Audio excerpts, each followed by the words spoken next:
It's a wonderful time for me to be joining USAID's Eastern and Southern Caribbean Mission, or as we say, USAID ESC for short. We partner with 11 countries across the region, including beautiful Suriname, as well as the CARICOM Secretariat and the Commission of the Organization of the Eastern Caribbean States, or OECS. Under the Biden-Harris administration, there has been renewed commitment to the Caribbean region and people. New initiatives were announced during last year's Summit of the Americas. These are now rolling out under the U.S. Caribbean Partnership to address the Climate Crisis 2030, or better known as PAC 2030, the U.S. government's primary mechanism for regional climate adaptation and resilience, food security, and energy cooperation through 2030.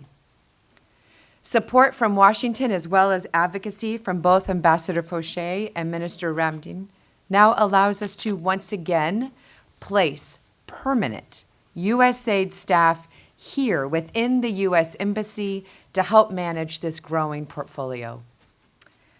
While this marks the first time that USAID has had staff here in the U.S. Embassy since 1982, more than 40 years ago, the agency has responded to the needs of the Surinamese people in the face of different natural disasters, providing humanitarian assistance in the aftermath of major flooding in 2006, 2008, and again in 2013.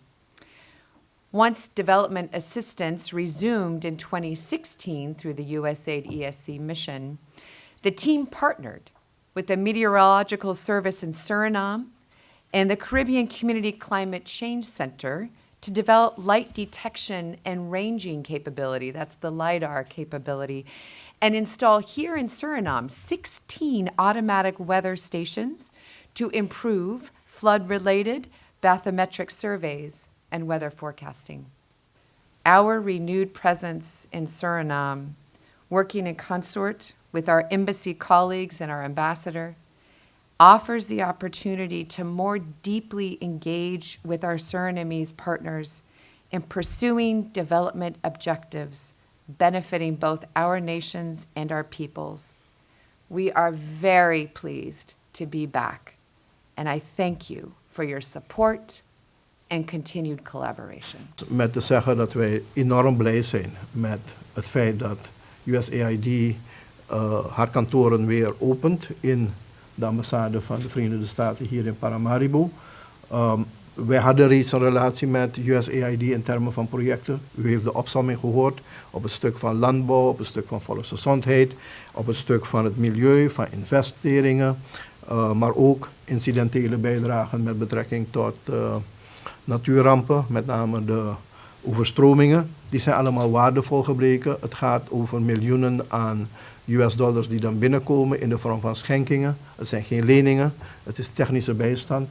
Het helpt ons als land om ons voor te bereiden om de programma's die we hebben, om een stukje verbetering te brengen in de leefomstandigheden van de wereld, van Suriname, om goed daar uiting aan te geven. We hebben een probleem met onze capaciteit om uit te voeren. De technische bijstand zal daarbij helpen op elk ministerie en in elke organisatie. Wij zijn ook blij dat het een signaal is voor ons, wanneer zo'n kantoor wordt heropend na 40 jaar, dat Suriname weer telt. En ik heb proberen aan te geven dat dat niet zomaar zo gebeurt. Er worden gesprekken gevoerd, er worden met argumenten aangegeven waarom het belangrijk is dat Suriname onderdeel wordt van dit systeem. Wij hebben goede relaties met verschillende organisaties. USAID is nu toegevoegd door een aanwezigheid hier. En ik denk dat het voor wat betreft het westelijk halfrond een van de kantoren is met enorm veel potentie. Wij gaan daar goed gebruik van maken. Maar wij hebben ook andere verplichtingen zijn we aangegaan door het aangaan van bepaalde functies in het internationale die ook hun reflectie zullen hebben op Suriname en op de ontwikkeling van Suriname. Ik noemde al ECOSOC, waar we lid van zijn geworden, CDCC, is het platform waar beleid wordt gemaakt ten aanzien van ontwikkeling op het westelijk halfrond, maar ook het voorzitterschap van ACS. Dat zijn kosten die de kosten die erbij komen, maar uiteindelijk betaalt het zichzelf terug. Dus ik kan alleen maar zien, niet hopen, ik zie dat, een positieve bijdrage die dit soort organisaties kunnen leveren aan de ontwikkeling van Suriname. En uiteindelijk gaan we dan op eigen voeten, op benen kunnen staan om daarop verder voor te borduren naar een beter Suriname. Ik wilde dat aan u meegeven. Nogmaals dank aan de ambassadeur en de ambassade. And we look forward to the unveiling of the plaque to make it official. Thank you very much. It's been 40 years since we've had USAID staff based in Suriname. And while USAID has provided humanitarian and development assistance in that time, it is important to have staff on the ground, working with the embassy, with the Surinamese government, with the private sector and civil society counterparts, attuned to the needs and opportunities that this country affords. USAID's return at this time underscores the growing importance of Suriname and the Caribbean region to the United States. Our two nations enjoy a close and constructive partnership, a relationship of equals, as Foreign Minister Ramdien has so eloquently earlier described it. It is one that is very much based on mutual respect and common interests that span a range of issues.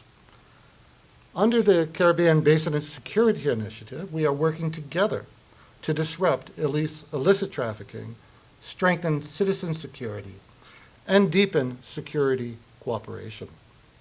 The United States remains one of Suriname's principal trading partners, and we share interests in increasing commercial ties between the United States and Suriname.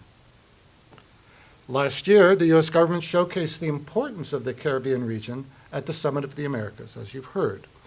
We launched the U.S. Caribbean Partnership to address the climate crisis, or what is called the PAC 2030, to support development finance, climate adaptation, food security, and energy cooperation in the region, including in Suriname. We zien de komst van USAID als een versterking van de banden. We kijken uit naar de uitbreiding van de programma's in Suriname en nieuwe initiatieven op het gebied van landbouwontwikkeling, energie, klimaatbestendigheid, als ook ontwikkeling van de particuliere sector. We zijn bijzonder verheugd om het nieuwe USAID Integrated Food Security Initiative aan te kondigen. Een toezegging van de Summit van de Amerika's en een erkenning van het landbouwpotentieel dat dit land die zal bijdragen aan de regio. Dus laten we samen USAID verwelkomen, waar we zullen blijven samenwerken als partners en gelijken om onze relatie te verdiepen en de wederzijdse samenwerking tussen onze twee naties te bevorderen. Dank u, and we will